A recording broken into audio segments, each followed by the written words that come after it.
Okay, this green tunnel, that's kind of what I call it because it's probably one of the most grown over roads out here. Close anyway. A very short distance from here, there is some evidence of Bigfoot activity. What is called a tree break, and there's a number of them here, but this one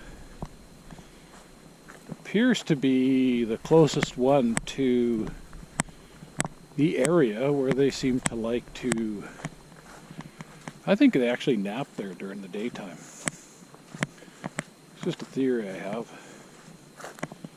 Now, here we go, look at this, like, what the hell would do that? Okay, that's definitely a tree break. There's another one over there, and you can actually see one over there, a small one, and there's a big one here. And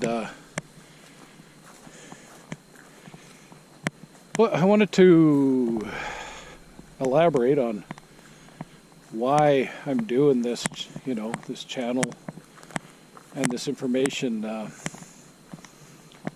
because I want to help people. I seriously doubt I'm the only person who has these kind of experiences with these things. And I want to talk about what I call dream walking. And what it is after you've had experiences with these things, you kind of notice patterns, patterns emerge. And one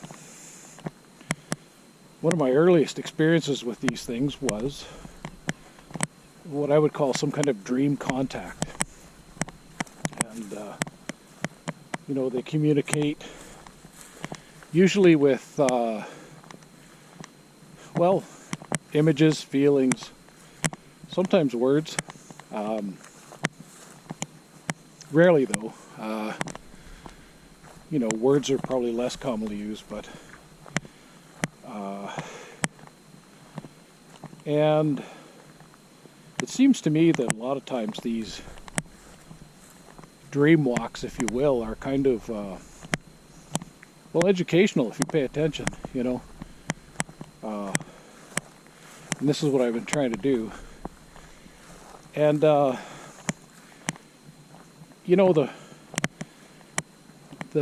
major obstacle with this subject is that many people are very uncomfortable talking about it if they've seen them, and many, if they haven't, they don't want to accept, and some, if they have, they still don't want to accept the reality of these things. Yet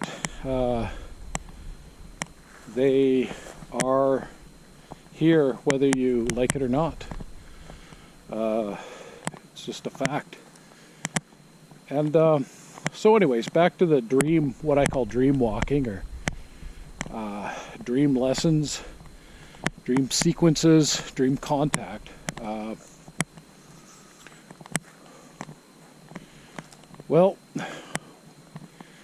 A few times when I've encountered these things, I've been kind of frozen in place. And this is when I've had the most extreme dream contact and the most memorable downloads. And I've kind of come up with a theory. So this is a good sized tree break here, and this one is on my channel also. Those smaller ones I haven't bothered taking pictures of till today. But I've asked them for the truth. I've asked for the truth. Like I pray and meditate daily. As I'm going to sleep or as I'm getting up in the morning, and prayer is when I, make contact with higher power of my understanding. And the meditation is when I listen for the reply. That's how I look at it. And so this is what I've got fairly recently, and it was kind of a download, if you will. We human beings spend 2/3 of our life in one world, the conscious, waking material world, and we spend another third of our lives in the subconscious realm. And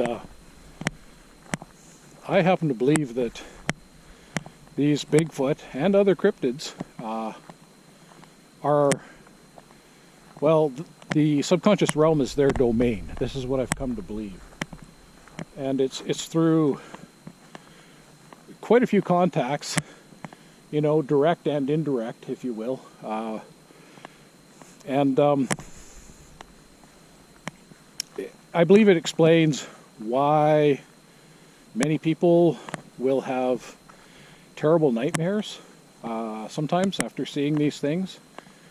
And other people will have, oh, I don't know, not really nightmares, but, well, kind of like dream sequences related to these things, you know. Sometimes you'll actually, like, be interacting with them in your dreams, and vice versa. Different individuals. I believe this subconscious realm is kind of like their internet. This is like they say our subconscious is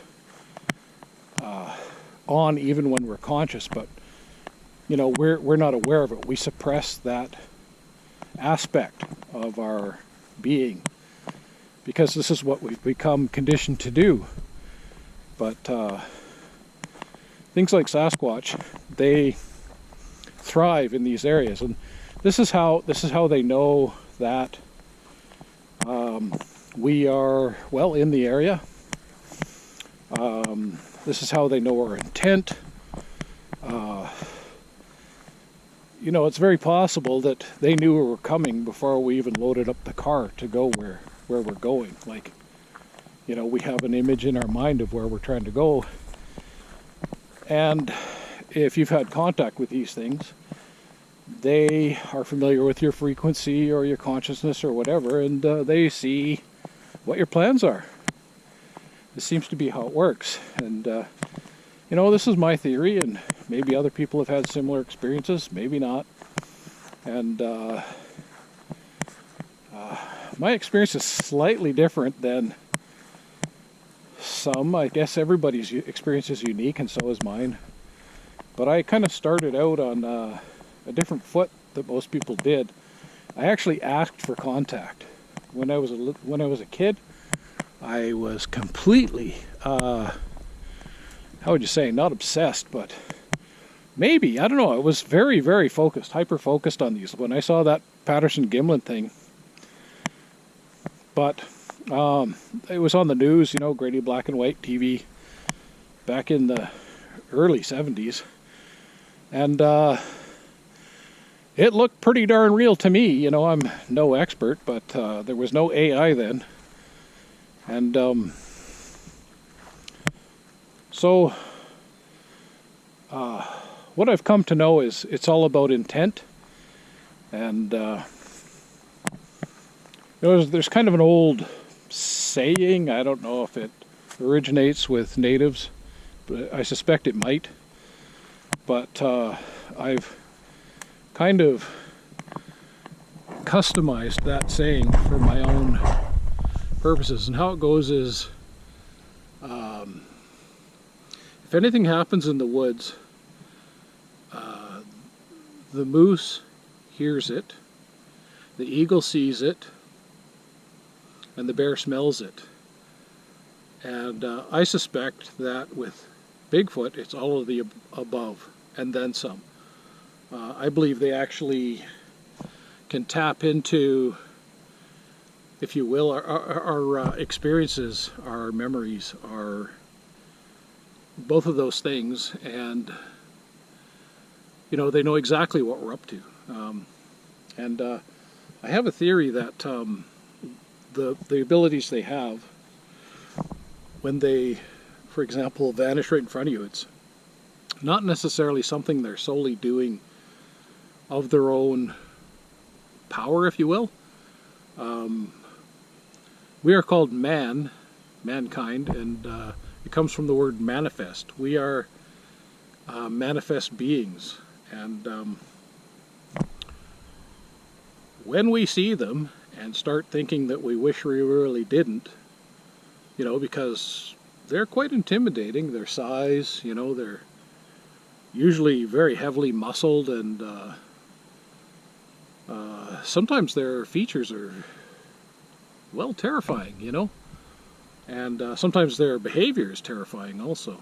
And a combination of those things causes us to think that we really want them to go away, and, well, they know this, and I think they're using a combination of their own ability plus our own, how would you say, unrecognized ability to manifest, if you will, or demanifest.